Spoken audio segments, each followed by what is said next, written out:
Hi, I'm Toks Olagundoye, and you are watching Pop Culture with Pat. Hey guys, welcome back to Pop Culture with Pat. On today's episode, got a very special guest. We're going to be talking all things Arcane with Mel herself, Toks Olagundoye. Thank you for coming on the show today, Toks. Yeah, thanks for having me. You're very welcome. Yeah, I mean, actually, to start things off too, just for people that maybe not familiar, with your work, just overall, you've had a great career in both live, acting and voiceover work, up to this point. So when did things kind of start off for you as far as just like you wanted to be a storyteller for a career? Oh boy. I'm not sure. Because when I was a kid, I wanted to be a vet, and then a doctor for most of my childhood. And it's interesting because I studied ballet for a lot of my childhood, and um, I loved singing. I played instruments, but I never thought that wasn't something that I thought I wanted to do. Although the one thing that I really did want to do when I was a kid, interestingly enough, I didn't really know it was a job, but I always thought it would be interesting to do voices for cartoons, but I didn't, not in a way where I was like, oh, this is a job, it's voiceover for animation. I just thought it would be cool and fun. But yeah, I had a teacher, interestingly enough, when I was about 13, who asked if I wanted to go. He had an in with a performance arts high school, and I was like, why would I want to do that? So I don't know. There must have been something about me that showed that that's really where I should have been headed. But yeah, it wasn't until high school where I auditioned for a play, and then um,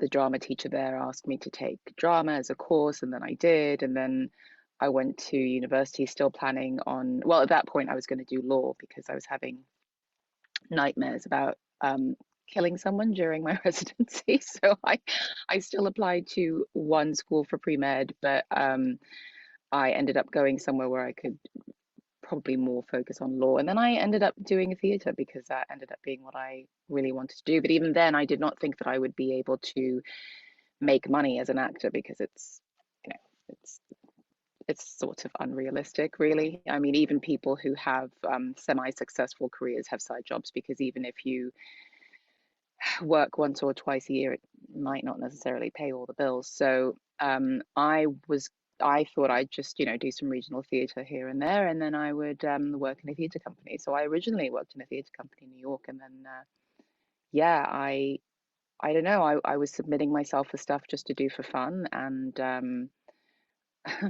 it all went well. It just all went well. I mean, not that nothing. I was not. I got my first professional job with PBS when I was 19, actually still in college. And I worked for them for a little while, doing sort of like after school special type hosting things. Yep. But I didn't, I mean, I still had a side gig for the next 16 years. It took a while before I got to a point where it's like, okay, I think I can pay my bills with this and not have to do anything else. There you go. So it's been, quite the journey, it sounds like, for sure, getting, up to this point and now, you're on the show, you play this character of Mel on Arcane, which just for me personally, like myself, and you've obviously have seen like all the love for the show. I went into this thing. I've never played League of Legends. Like I had heard of it, I definitely had heard of the name, knew nothing about it at all. Went into the show, and it's one of my favorite projects that have come out for the year. Like by far, I was just blown away by how good it was. So you play this character of Mel. How did the role just like come about for you, and what attracted you to the project? Paying my bills attracted me to the project. I would love one day to be in the position where people come to me and beg me to be a part of things, and then I get to decide. But as of right now, I audition for, I mean, that's up, and well, no one's begged me, but I have been offered things, maybe 5 or 6 times in my career, but usually I audition. I also have never played League of Legends. I did not know that this was based on it. I sent in my audition. I did like the character though. I do always remember when I audition for something and it's just like, okay, hope I get the job because I like paying my bills. And when I audition for something and I'm like, oh, that seems like fun. And this one seemed like a lot of fun. Um, yeah, so uh, initially just wanted to book a gig, but I did, or it was one of the ones where there are always ones, you know, I always like to work, so any work is good. Yeah. So I always hope to book after an audition, but there are always ones where I'm like, ooh, I would really like to do that one. And this was one of those. So as far as, when you initially got the role of Mel, on the show, what were those early conversations like with the creators regarding your character? Well, I have to say that this experience was a bit different than most experiences with voiceover for me, anyway. Um, I mean, every project I've worked on, everybody loves what they're doing. They're taking it seriously. They're investing a lot into it. But this was a little bit different.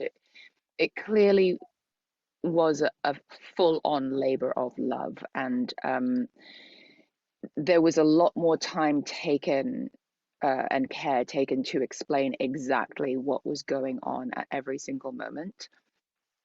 The scripts were very good. A lot of times I just skim the script. I really just focus on what I'm going to do before I go in. A lot of people don't read. A lot of people just do go ahead and go in and read it while they're there. But I like to like kind of be prepared.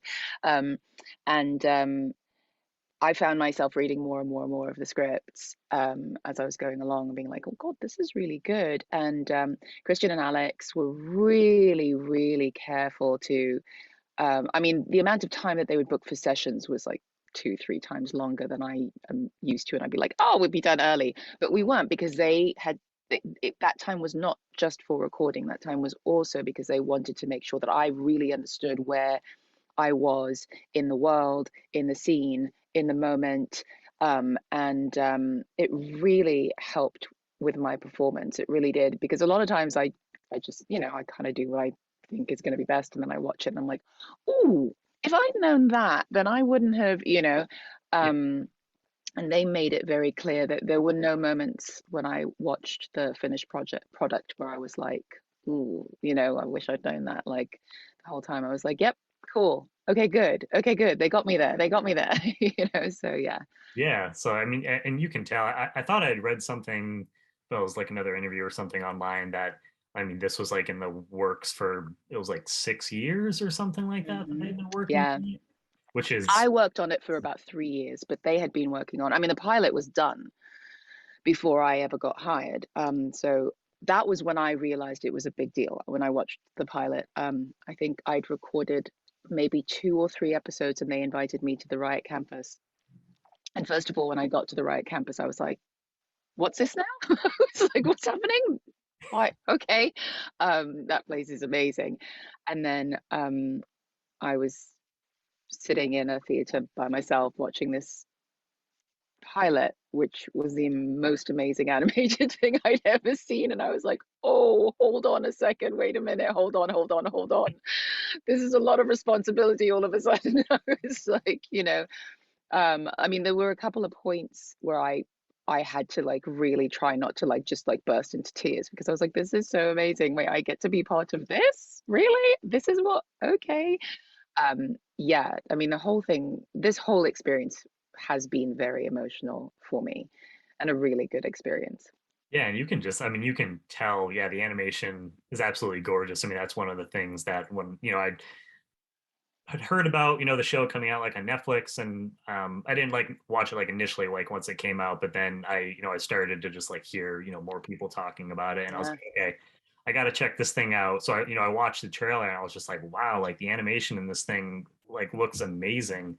And you watch the rest of the show and you can see that and just all the little details like you're talking about. So I can see why it took so long to to put this thing together, but I think yeah, it absolutely. really shows like once you actually sit down and like watch it. Now, how did you?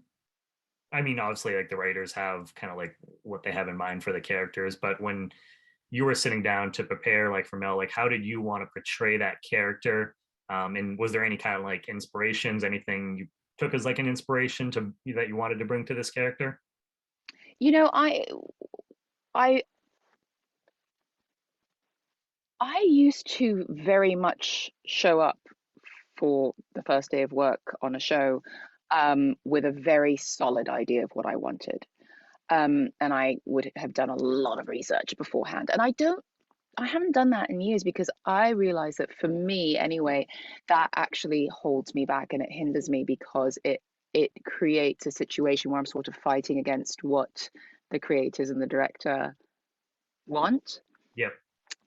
And so I tend to now show up prepared with my lines, and that's pretty much it. I kind of show up as a blank slate, and I, I mean, I guess I have an idea, a feel for what I want to do, but it's not necessarily a conscious thing. It's not something I've thought about really. You know, there's always what I did for the audition, and I try to go along those lines because that got me the job. And for auditions, I really nowadays just kind of go with what my gut is telling me when I read it.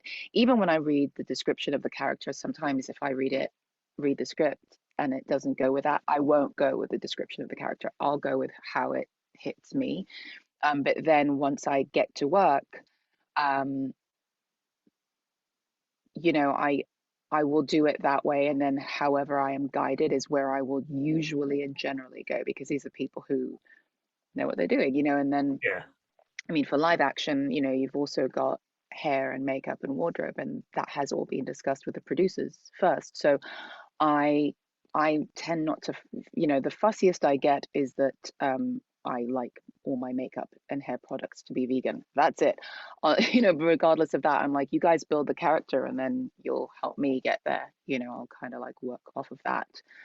Um, yeah. So I sort of let everybody else guide me, and then sooner or later I get a good idea of what is happening, and that's what I sit in and what I go forward with.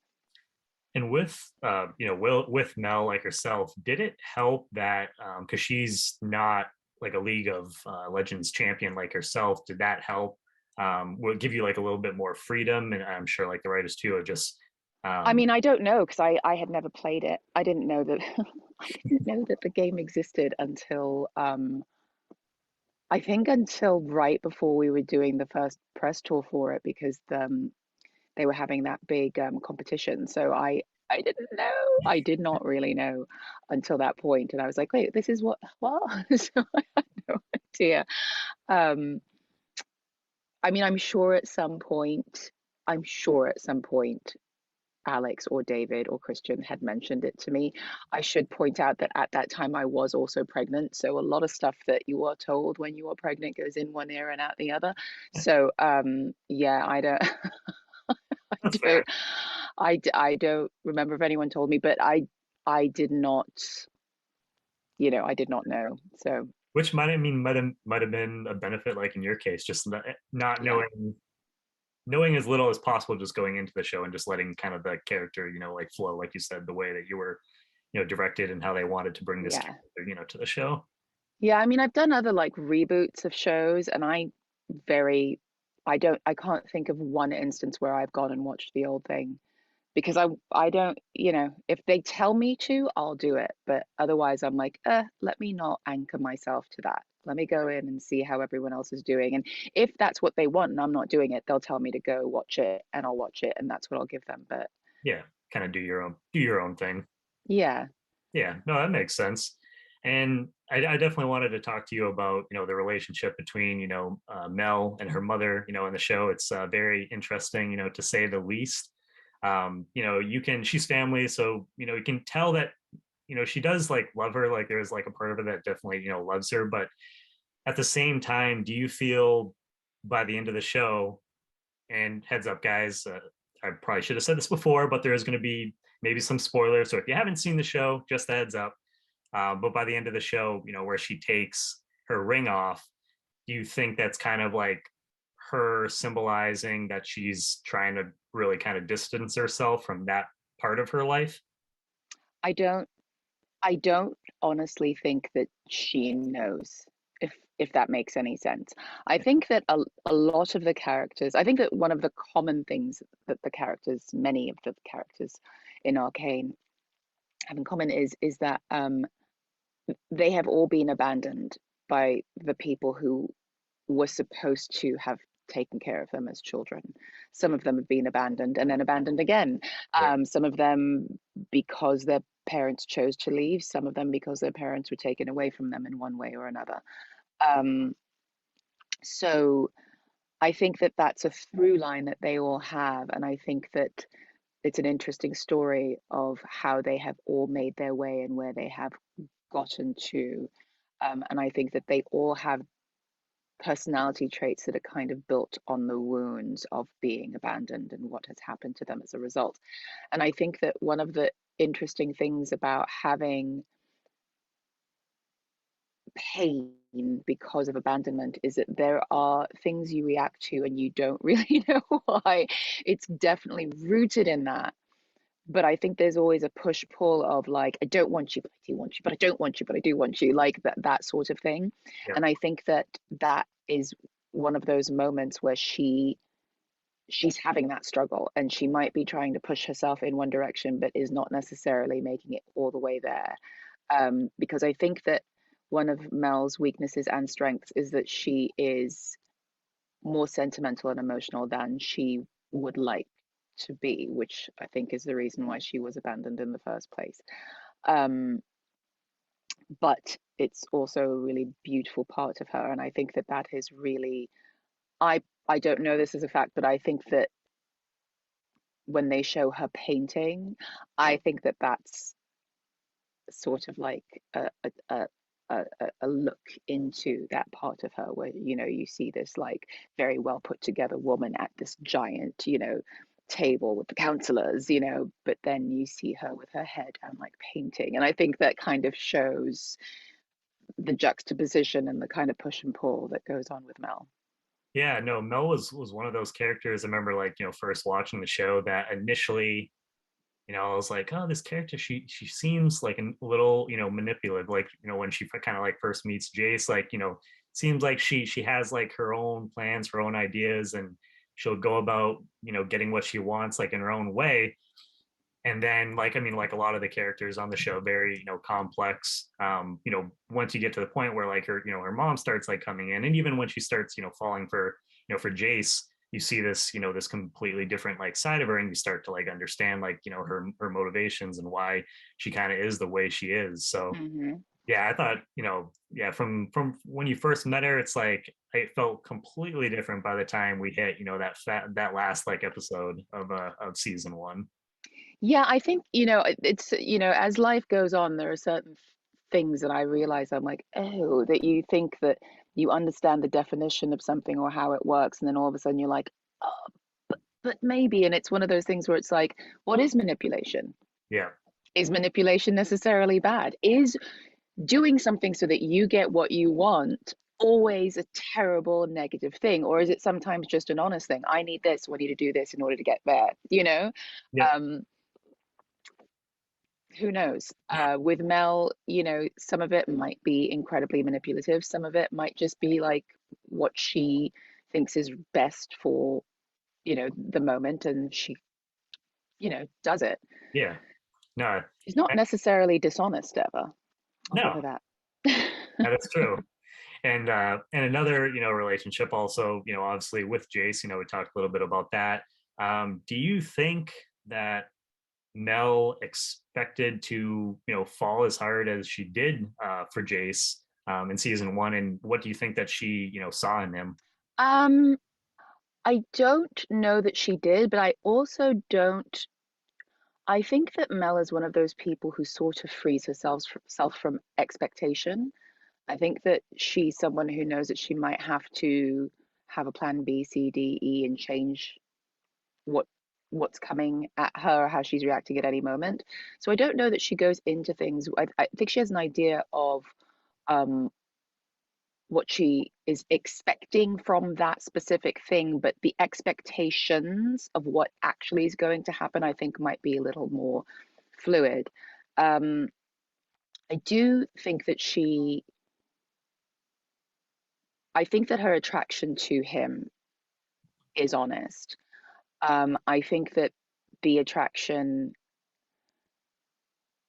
I think that the attraction comes more from his genius and his abilities and capabilities. I think that that's what she's really attracted to. Probably also his intentions too. He has good intentions, um, which I think is why there are a couple times there where she's a little bit surprised by things that he Yeah, does. Um, yeah, I that's another question that I'm not quite sure of the answer. Yeah, but I think that I don't know that Mel is capable of really being um of believing that she's always going to get what she wants because again because of her childhood. So I yeah, don't know that she structures things necessarily in that way. yeah. No, and that makes sense. And so as far as season one, she got to interact with a good amount of characters, mostly like the council and stuff like that. Mm. Um, is there, looking back like on the season, is there any characters that maybe she like didn't get to, like maybe she interacted with like very briefly or like not at all, that you would have loved to have seen her interact with? Oh wow. Well, I mean, she really hasn't interacted with anybody um in the Undercity. And I mean that would be interesting. Be I don't curious know to see how that like would an go. interaction with like Jinx or something like that. Right. Yeah, I don't know how that would go. I'm not sure. But yeah, no, I was, yeah. So it, pretty much all of her that we've seen so far, like in season one, was like everybody was, up in Piltover. It wasn't, anybody from like Zon or anything like that. So, Right. well, technically, actually thinking of Victor. Victor, I guess technically is from Zon. Yes, but So, even then, she doesn't have much to do. yeah, Sort of. so just like more interaction with characters from maybe from like the Undercity that you would like to see. Yeah, I mean, I think it would be interesting if, I mean, it would just, I don't even know how that would work. Like to see everybody from each side kind of like, Interact with each other. yeah, see how that would work. I don't think it would work very well. Work too well. What's as far as like season one, she definitely she had some great moments. Like, what's your favorite moment that Mel had in the season? I mean, she has a lot of really great moments. One of the moments that I love, I really love, is when she chooses the child's toy to give to her fellow council member, and he just loves it so much that he like has it through the whole thing, and he can't figure it out. I think that that's great. I love that she has like She knows her audience. she knows her audience. She has a sense of humor. She still manages to make it like she still knows it's something he's going to enjoy, and only she really knows what the joke is. Like that whole thing, I think is fantastic. I thought that, yeah, that was like the first thing that we really like see from like Mel, and Yeah, exactly. he just doesn't know that, doesn't figure it out like the whole time. No clue. Poor, poor guy. And for yourself, I guess like personally, was there any aspects of Mel that you were able to like relate to like personally? Hmm. Yes. I think so. It's interesting, um, especially for women in general, but especially for women of color. Um, there is this line that has to be walked where you can't, well, not you can't, but if you have any strong emotions, you are immediately labeled as dramatic or aggressive or angry. If a guy like does anything like that, especially a white dude, it's like, oh, what can we do for you?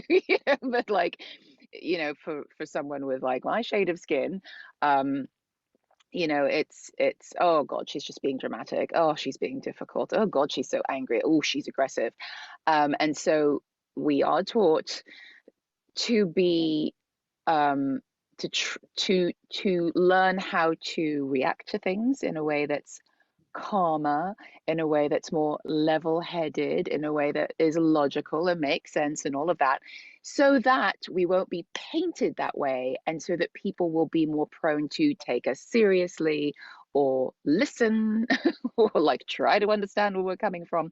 And she does a very good job of walking that line and keeping herself as calm as she possibly can, no matter what she's actually feeling.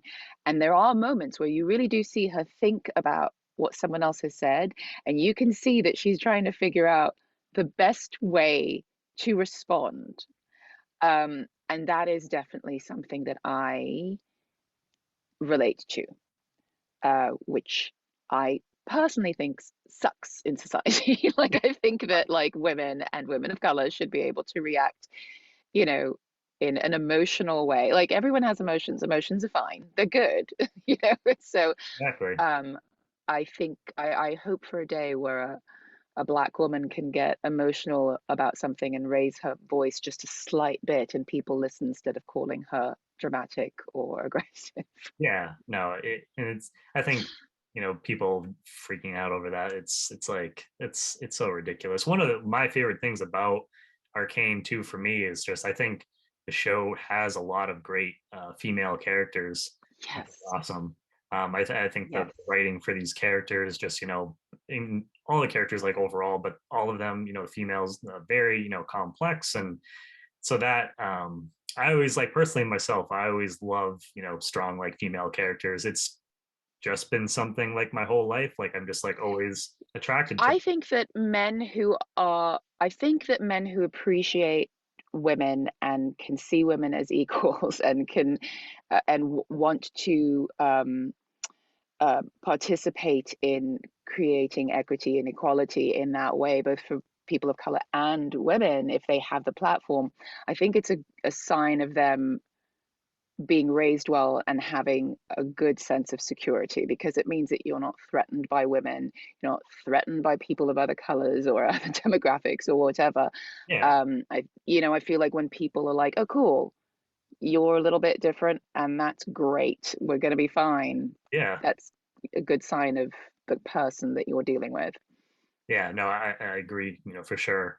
Yeah, it just yeah. Some of the characters. I mean, some of my favorites, like Mel. At first, I was like, oh, didn't know she was like a going to be a good guy or a bad guy, but like by the end, I was like, I really like her character. Jinx, Vi, Caitlyn, just all across the board, some great Yeah. great like characters. Um, for Arcane, like the show, like overall, I like when I saw it, I couldn't believe. So like on Rotten Tomatoes, it has like 100%. On Yeah. IMDb has like a 9.3, which is like insane. Like usually, you see a lot of stuff. It's like six, sevens, like somewhere that's like kind of normal. And so to see this, it's like 9.3. Um, what was your reaction? What has your reaction been to all of this? Once the show, came out, you saw like all these reviews and stuff like that. And when did you kind of realize that, its impact on people? I, interestingly enough, I realized its impact was when we beat Squid Game. When we were like above Squid Game, I was like, "Oh my goodness, that okay." Um, but I, as difficult as I know it is to get like 100% on Rotten Tomatoes, I'm not surprised by it. I'm not, because I do think the show is that good. I've been a part of a lot of shows that I think are really good that will get like a 6.3 or something, and I'm like, what? Like, and that's what surprises me, is when people don't get it, or don't appreciate it. Um, I The only thing that would have surprised me would have been if it had done really, really poorly. Like if it had gotten like an 8.5 or something, I would have been like, I think you guys are wrong. But I still would have been like, people are people. You've always got haters. Yeah. But I'm glad that people are appreciating it for what it is, because it really is. It's a fantastic piece of work. Yeah, and not even just like I would say not even just, animated too. Just I mean just as a show like overall for me, it's and I know we only have like the one season of it, so it's hard to compare to stuff that's had like a full run. But I would say as far as just like the one season, it's like one of the greatest one seasons of a show that I've seen in my life up to this point. Just and it kind of has broken, a lot of people are saying has, broken the video game, curse, because up to this point, there's been a lot of times where video games, like sometimes they don't necessarily translate as well to, TV shows or movies or whatever. Hmm. And they seem to have found that magical potion with Arcane, it seems like. I think that what they did right is that they trusted people from the Riot family to create it. I think a lot of times they'll like hand it over to people like in Hollywood because that's Hollywood. And so let's just take the video game from here and we'll give it to Hollywood. And I think that's a mistake. I think you still have to have the people who created the original thing involved. And you have Yeah, to listen to them. passionate. Um, so yes, but also they understand the world. They understand the world. They understand the fans. They understand the people who play. They understand what they're expecting, what they like about it, what they don't like about it. They get it. You can't take somebody who's just like looking at it to like recreate it. You Yeah, know, they don't understand the heart of it. You have to have someone who gets the heart and the soul of it in order for them to reproduce it, because that's the whole thing that people are going to love, the heart and the soul of it. So if you give them something that like is a replica but has no heart and has no soul, of course it's not going to work. And I think that's what's happened yeah. before.